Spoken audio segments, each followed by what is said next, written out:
बिस्मिल्लाहिर्रहमानिर्रहीम। अस्सलाम वालेकुम। मुज़म्मिल वॉइस ऑफिशियल में खुश आमदीद। बेटी खाना दे दो, इस आटे का क्या करूँगा? लेकिन बाबा मैंने अभी खाना नहीं बनाया, ये आटा ही ले जाओ। इरफा ने बेजारी से बाबा जी को आटे की थैली थमाते हुए कहा और अंदर आ गई। वो फकीर कुछ कहना चाहता था लेकिन इरफा ने एक ना सुनी और दरवाज़ा बंद करके अंदर लॉन में बैठ गई जो दाखिली दरवाजे के दाहिनी तरफ था। फकीर ने फिर से सदा बुलंद की।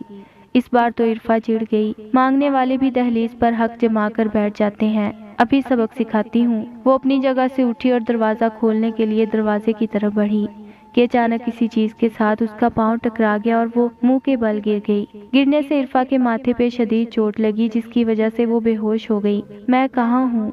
होश आने पर उसने अम्मी अब्बू और बड़ी बहन को सामने पाकर पूछा, तुम अपने घर हो इरफा?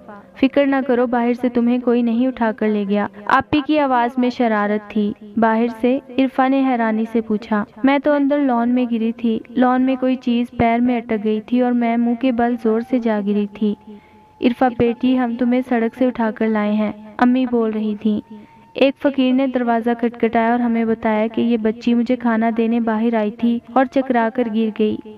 अम्मी ने तफसील से इरफा को आगाह किया जो फटी फटी निगाहों से अम्मी को बोलते हुए देख रही थी।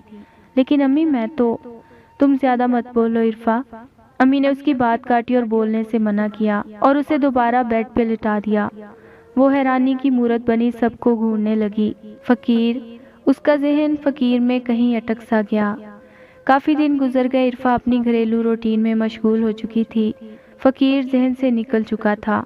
हस्बे मामूल वो लॉन की सफाई कर रही थी। आपी का ऑनलाइन एग्ज़ाम चल रहा था, लिहाजा ड्राइंग रूम में एग्ज़ाम के दौरान सबके दाखिले पर पाबंदी थी। अम्मी अबू टीवी लाउंज में बैठे चाय का लुत्फ ले रहे थे कि अचानक दरवाजे पे दस्तक हुई।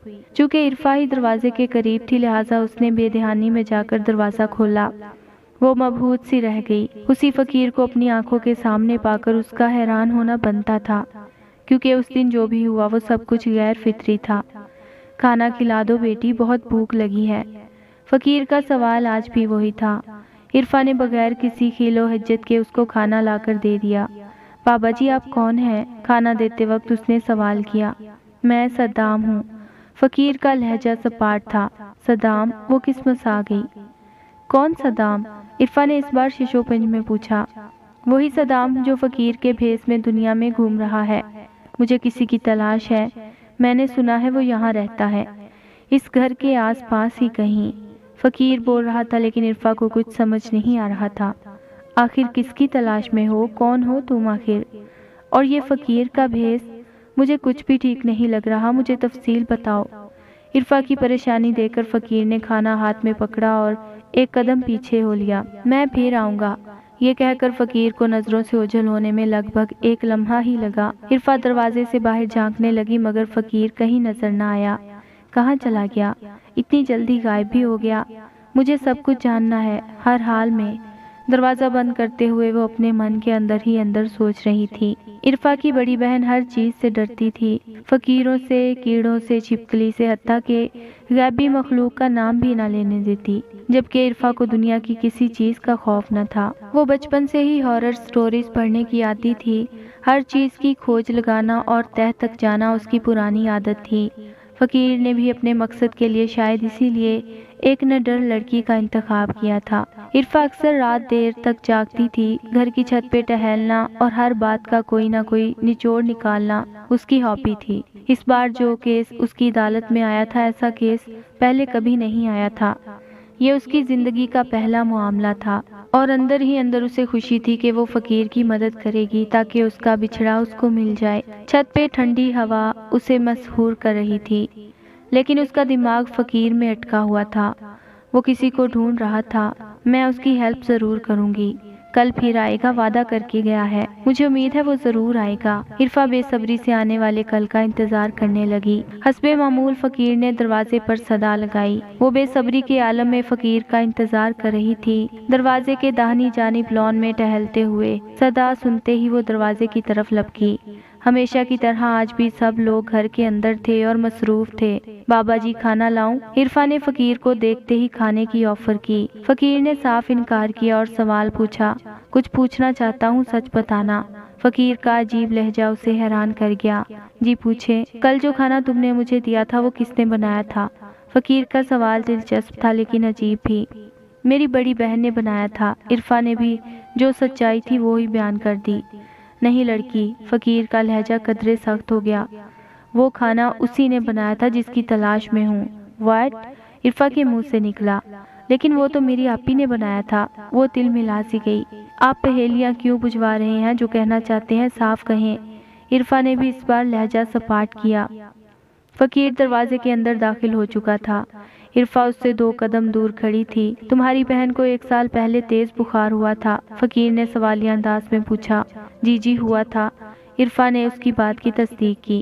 تب تمہاری بہن کا انتقال ہو گیا تھا۔ اب فقیر نے نہ صرف عجیب و غریب بلکہ ناممکن سی بات کہہ ڈالی۔ نہیں، اب کی بار آپ غلط ہیں بابا جی۔ امی ابو نے اسے ہسپتال میں داخل کروایا، وہ کئی دن وہاں زیر علاج رہی، پھر ایک دن وہ بالکل ٹھیک ہو گئی تو ہم اسے گھر واپس لے آئے۔ عرفا بیٹا کون ہے؟ امی نے عرفا کو فقیر سے باتیں کرتے دیکھا تو ابو کو بلا لیں۔ امی ابو اور عرفا فقیر کے سامنے کھڑے تھے۔ گزشتہ ساری بات عرفا نے امی ابو کو بتائی۔ دیکھیں بابا جی، آپ جتنا کہتے ہیں ہم آپ کو صدقہ و خیرات دے دیتے ہیں، لیکن میری بچیوں کو دعا دے کر ہی یہاں سے جائیں، کوئی ایسی ویسی بد دعا نہ دیں۔ میری دونوں بیٹیاں مجھے بہت عزیز ہیں، ابو نے فقیر بابا سے التجائی انداز میں کہا۔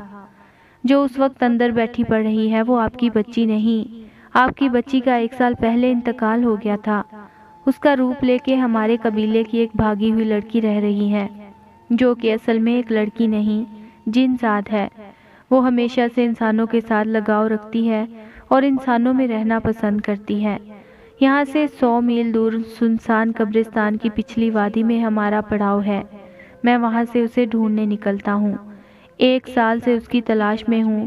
اس کے ہاتھ کا کھانا ہمارے قبیلے میں بہت مشہور ہے، میں اس کے ہاتھ کا کھانا کھا کر اسے اچھی طرح پہچان سکتا ہوں۔ امی ابو سے پہلے عرفا اندر بھاگتی ہوئی گئی جہاں آپی آن لائن پیپر کی تیاری کرنے میں اکیلی بیٹھی ہوئی تھی، لیکن اس بار تو نظارہ ہی اور تھا، وہاں ہر طرف دھواں ہی دھواں تھا۔ آپی عرفا نے بڑی بہن کو آوازیں دی، لیکن پلک جھپکتے ہی وہاں سے سب کچھ غائب ہو گیا۔ پیچھے امی ابو بھی بھاگتے اور ہکلائے ہوئے آئے، لیکن ان کی بیٹی کہیں نظر نہ آئی۔ دم بخود سے بھاگتے ہوئے باہر فقیر کے پاس آئے تو وہ بھی وہاں موجود نہ تھا، وہ اپنے قبیلے کی عورت کو لے کے جا چکا تھا۔